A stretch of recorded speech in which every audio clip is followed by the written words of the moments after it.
Bismillahirrahmanirrahim.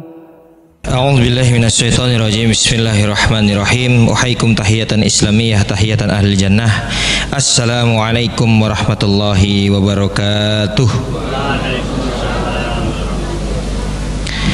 Alhamdulillahi rabbil alamin, wa bihi nasta'inu ala umurid dunya waddin.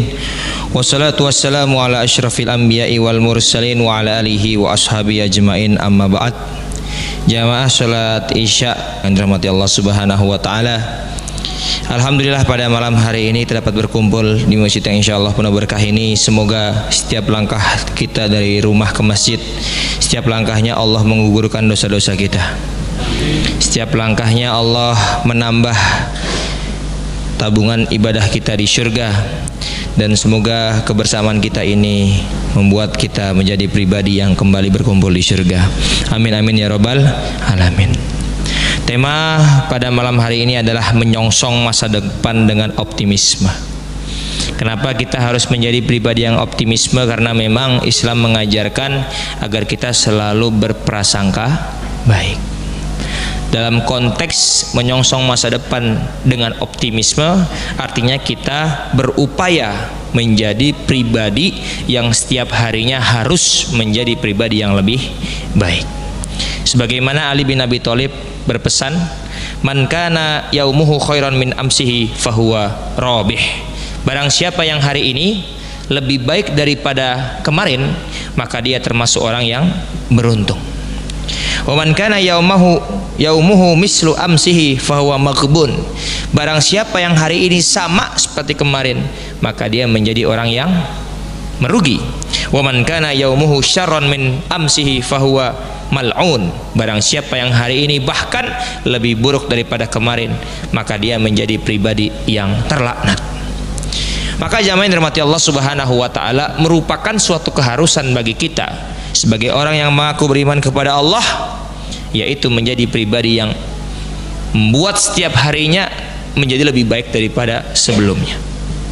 Termasuk di bulan suci ini, mari kita jadikan Ramadan tahun ini merupakan Ramadan terbaik dalam hidup kita. Dalam konteks menyongsong masa depan dengan optimisme, memang terkadang masa lalu itu sering mengekang kita. Mungkin dulu ada yang pernah bermaksiat, dulu ada yang pernah mabok, dulu ada yang pernah melakukan keburukan-keburukan yang lainnya. Memang. Tapi sesungguhnya Allah subhanahu wa ta'ala maha menerima taubat dari setiap perbuatan kesalahan hambanya. Jadi kasarnya memang setiap orang itu punya masa lalu. Tapi ingat bahwasanya setiap orang pun juga memiliki masa depan. Dalam surat Az-Zumar ayat 53 Allah Subhanahu wa taala berfirman, "Innallaha yaghfiru dzunuba jami'an innahu huwal ghafurur rahim." Sesungguhnya Allah Subhanahu wa taala itu mengampuni setiap dosa yang dilakukan oleh seorang hamba, karena Allah Subhanahu wa taala Maha Pengampun lagi Maha Pengasih dan Penyayang. Maka jemaah yang dirahmati Allah subhanahu wa ta'ala, mari kita songsong masa depan optimisme.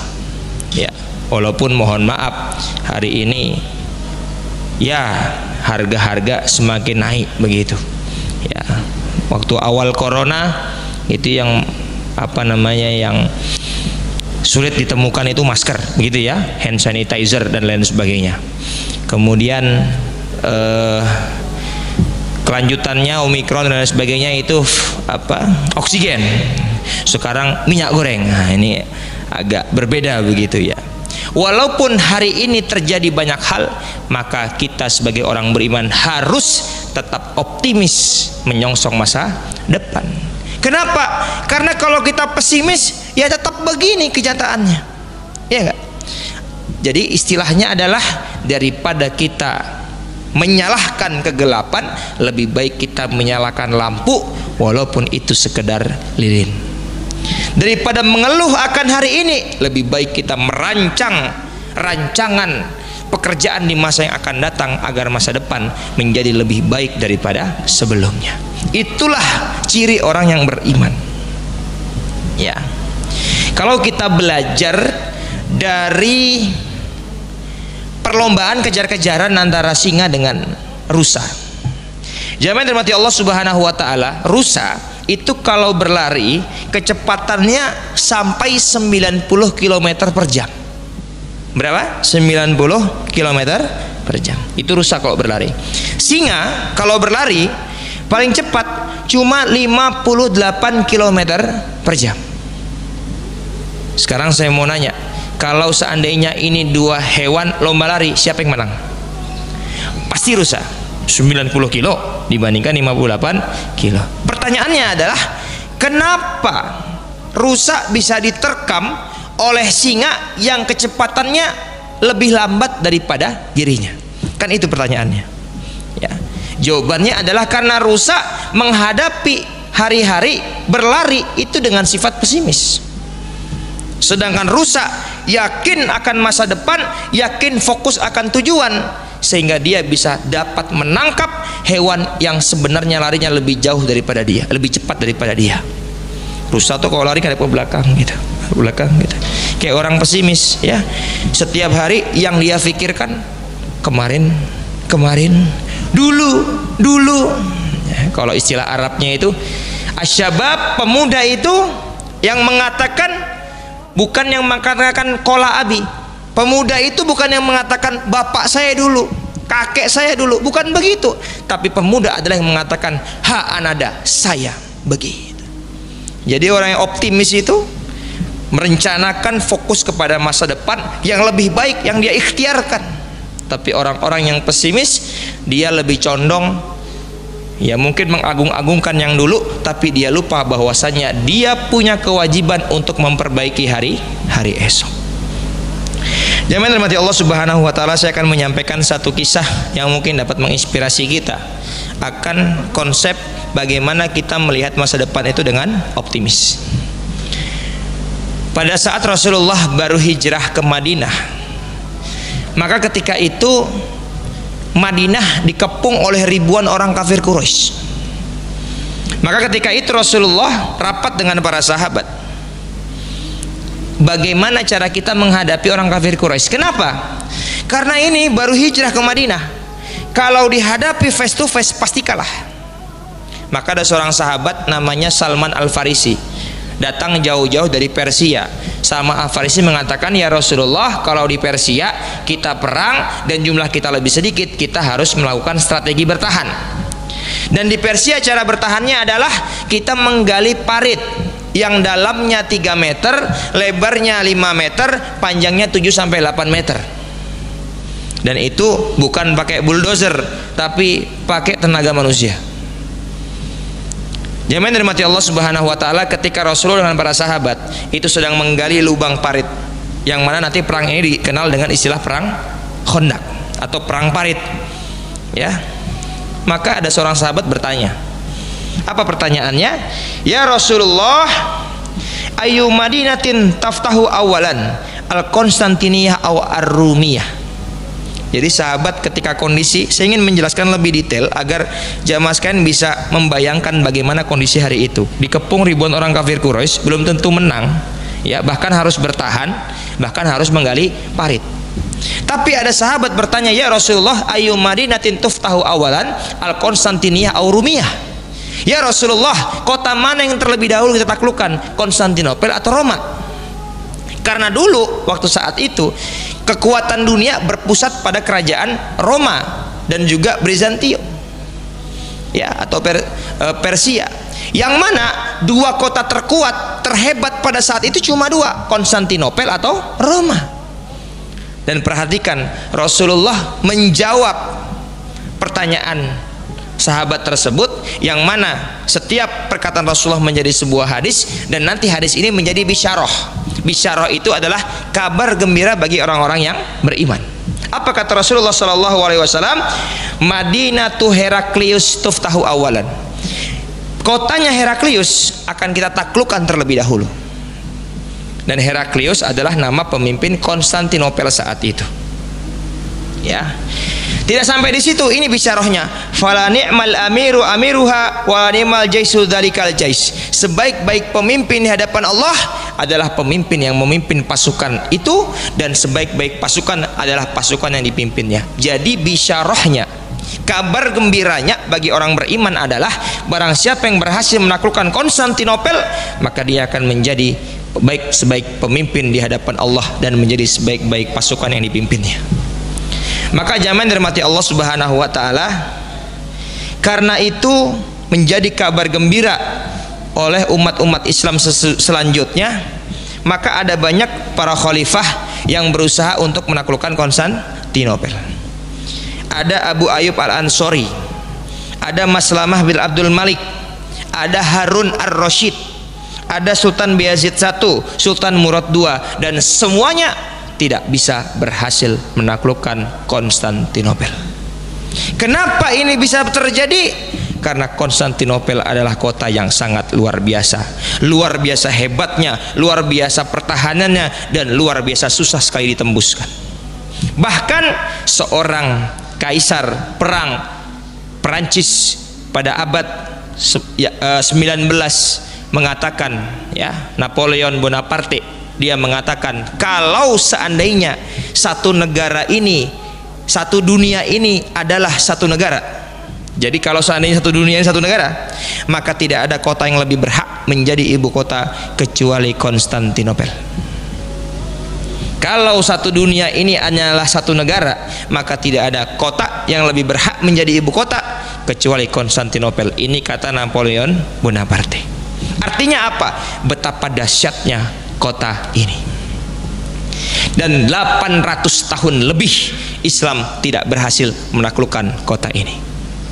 Jamaah yang dirahmati Allah Subhanahu wa taala, apakah fakta sejarah ini membuat seorang anak muda bernama Muhammad II, yang akhirnya kita terkenal dengan istilah, dengan sebutan Muhammad Al-Fatih karena berhasil melakukan Konstantinopel, menjadi menyerah? Tidak. 800 tahun lebih, bahkan khalifah terdahulu ada Harun Ar-Rasyid, ada nama-nama besar di sana, tidak berhasil menembus benteng Konstantinopel. Apakah dia pesimis? Tidak. Muhammad Al-Fatih di umur ke-21 tahun, di tanggal 27 Mei 1453 Masehi, dia berhasil menaklukkan kota Konstantinopel setelah penantian selama 825 tahun dari awal Rasulullah menyampaikan hadis tadi. Jamaah yang dirahmati Allah Subhanahu wa taala, apa yang dicontohkan Muhammad Al-Fatih kepada kita itu merupakan bentuk konkret bagaimana kita sebagai orang yang beriman meyakini janji Allah, dan kita harus optimis menghadapi masa depan. Ustadz, hari ini Islam bagaikan buih, Ustadz. Ya, jumlah kita banyak tapi tidak ada kekuatan dan lain sebagainya. Bagaimana ini? Bagaimana ini? Bagaimana ini? Maka kita harus optimis. Ya. Kalau kita melihat mungkin tantangan dulu dengan yang sekarang berbeda. Dulu ketika bapak ibu masih muda, ya paling main ya hanya main keluar, kan begitu. Tapi anak muda zaman sekarang ada gadget, ada YouTube, ada Instagram, ada TikTok dan lain sebagainya. Tantangan lebih dahsyat, tantangan lebih rumit. Bahkan kadang-kadang orang tua tidak faham apa tantangan anaknya hari ini, yang kadang-kadang membuat kita berpikir susah sekali ini masa depan anak-anak kita, kan begitu. Tapi kita tidak boleh berputus asa dari rahmat Allah Subhanahu wa taala. Ketika Rasulullah berdua dengan Abu Bakar As-Siddiq di dalam sebuah gua, dikepung oleh orang-orang kafir Quraisy yang siap membunuh mereka kapanpun ketika mereka ditemukan, maka Abu Bakar As-Siddiq bergetar tubuhnya, keluar keringatnya, dan dia ketakutan. Kenapa ketakutan? Karena kemungkinan untuk ditangkap oleh orang kafir Quraisy sangat besar, dan kalau sudah ditangkap pasti dibunuh. Maka dengan kondisi yang bergetar seperti itu, maka Rasulullah menyampaikan sebuah kalimat motivasi yang sangat luar biasa yang Allah abadikan dalam surat At-Taubah ayat 40. A'udzubillahi minasyaitonirrajim. Bismillahirrahmanirrahim. La tahzan innallaha ma'ana. Jangan bersedih karena sesungguhnya Allah bersama kita. Dan ini merupakan kalimat motivasi yang sangat luar biasa. Kenapa? Ini bapak-bapak mohon maaf nanti kalau di rumah istrinya sedih, la tahzan innallaha ma'ana. Begitu. Ibu-ibu kalau punya anak kok galau, risau, sedih, la tahzan innallaha ma'ana. Kenapa? Karena ketika kita la tahzan, jangan bersedih, maka dikembalikan innallaha ma'ana. Memang orang-orang bisa meninggalkan kita, mungkin rezeki meninggalkan kita, pekerjaan meninggalkan kita, pimpinan meninggalkan kita, saudara-saudara meninggalkan kita, tapi Allah selalu bersama dengan kita. Maka orang yang di hatinya ada Allah, dia tidak akan pernah berputus asa. La tayasu min rahmatillah. Jangan pernah berputus asa dari rahmat Allah Subhanahu wa taala. Jamaah yang dirahmati Allah Subhanahu wa taala, maka mulai hari ini mari kita bersama-sama menyongsong masa depan dengan optimis. Tantangan zaman memang terus berkembang, tapi kita selalu berikhtiar kepada Allah Subhanahu wa taala. Karena tidak ada satupun ikhtiar, tidak ada satupun usaha yang akan sia-sia. Kalaulah nanti akhirnya kita belum berhasil atau akhirnya kita masih gagal dalam masa depan, sesungguhnya kegagalan itu adalah kesuksesan yang tertunda. Dan setiap ikhtiar pasti akan mendapatkan ganjaran, akan mendapatkan pahala dari Allah Subhanahu wa taala. Semoga yang singkat ini dapat memberikan kita motivasi agar kita bisa menjadi pribadi yang lebih optimis menyongsong masa depan, dan mari kita niatkan itu semua untuk menjadi pribadi yang lebih baik, terutama untuk meningkatkan ibadah kita di bulan suci Ramadan. Demikian dapat kami sampaikan, kurang lebihnya mohon maaf. Wallahu a'lam bishawab. Assalamualaikum warahmatullahi wabarakatuh.